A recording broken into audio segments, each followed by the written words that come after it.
Hello guys, and welcome back to my channel. I hope you're all alright and had a great Christmas.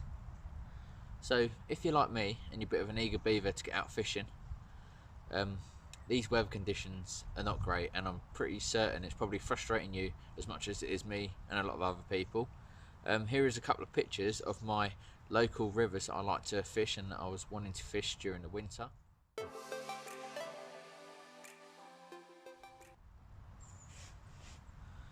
So now is a time when it is important to know your venues and know what rivers flood and which rivers are not flooding. Now I have this little brook that you've probably seen in a previous video that I've done a bit of pike fishing on. It still floods, it's still overcoloured, it still has flow, but it's nowhere near as bad as a lot of the rivers around me and the main rivers. So that is when the knowledge of knowing your local rivers really helps. So here comes the video, and I hope you enjoy it.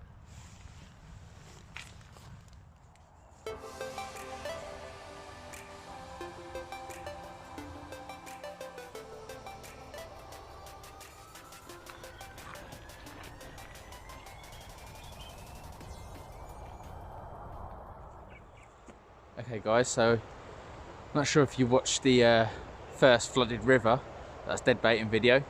If you did, perhaps watch that one before this one. However, I was saying to you that I am fishing a brook that leads onto the main river, which has broke up the flow with a lot of steady water in there, which obviously helps when pike fishing. So this is what I mean. Okay guys, so this is what I mean. You can see that main river. That goes a lot further on down to the right. Wow, big splash down there. I need to get my rods out. But anyway, and that goes up there, and then veered off to the left is like a little side stream. Now I wouldn't normally fish this, but due to the weather conditions, it's kind of the best place, I believe. And you see that overhanging tree that's fallen in the water. I really think there could be a pike there, so that is where I'm going to start off with my rods. So the first bait choice I'm going to use, again like last time, is a sardine. Nice, smelly and oily. I'm using two size 4 treble hooks. Now these, as we know, aren't the best durability. However, I have found ways to make them last longer. We get this little bit of plastic, can't remember what you call them. You put them on hooks.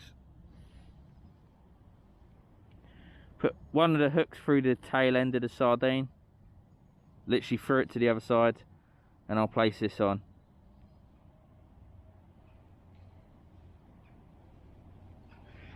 Now that helps keep the hooking secure, at least one hook up, but also it acts as an attractant. I'm going to cut the head off the sardine just so that blood and the guts can ooze out and try and attract some more scent for the pike to come and take it.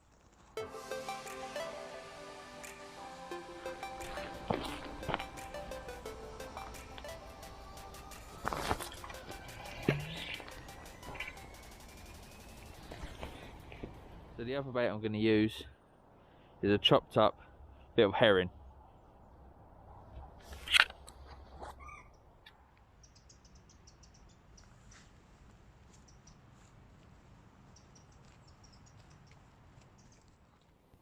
Okay guys, I think we've got our first pike on, right next to that tree that I said about. Let's set the hooks and find out.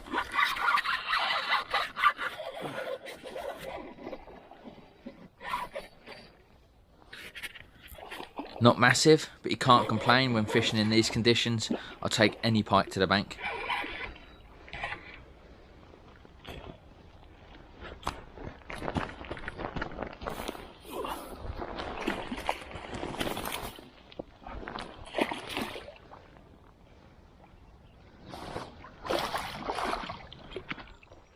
Sweet, that didn't take long.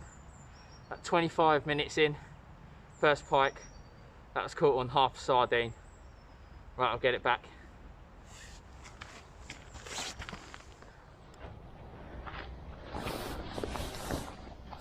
Okay, so let's get her back. Make sure that she's strong enough to go back, and then we'll let her go.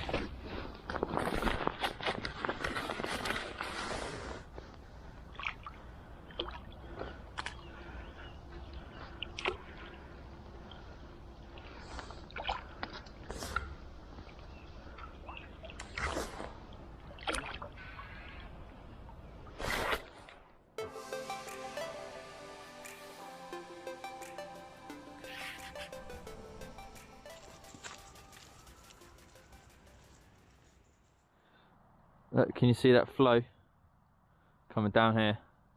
Then I've got a bend in the water where there's slack, so that's where I tend to try and find and set up my baits. Okay guys, so when the going is tough, as it is at the moment, obviously scent is a very good factor in catching and not catching the pike as well, especially when the colour is this murky. So it may help to put some oils in. So this is just some sardine oil I'm going to inject in, and hopefully that can attract another pike. Also, another important thing to remember is to keep the bait on the floor as you inject it, because you don't really want to be slipping and putting the needle into you or anything like that, because you can cause all sorts of problems. Keep your bait on the floor and just put your oils in.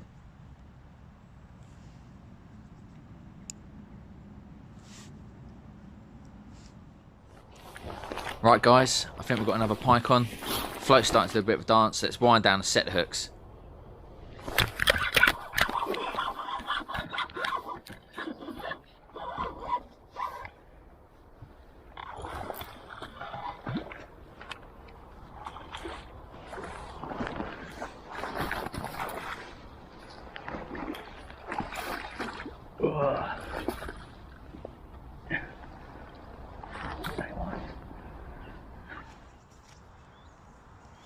Sweet, another pike to the bank.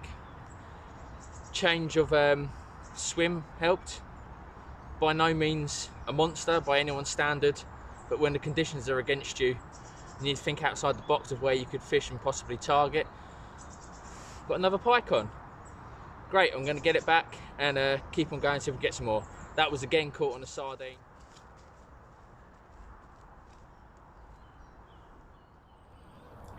As always, catch and release.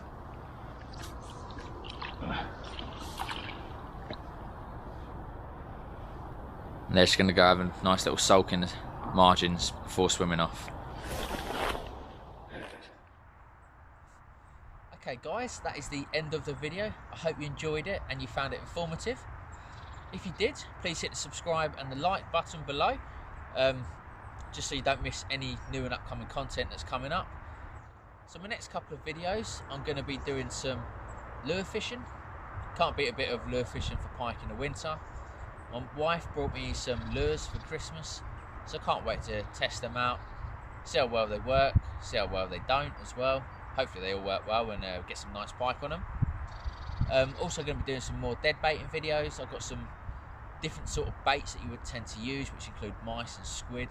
Be interesting to see how well they work or don't work. Just to keep things different and challenging and enjoyable, really. Because fishing for me is all about having fun. It's not just about catching monsters, although it is nice to catch them along the way. But for me, it's just challenging myself and catching in many different ways as much as I can. So yeah, I hope you enjoyed the video, and I'll see you all soon.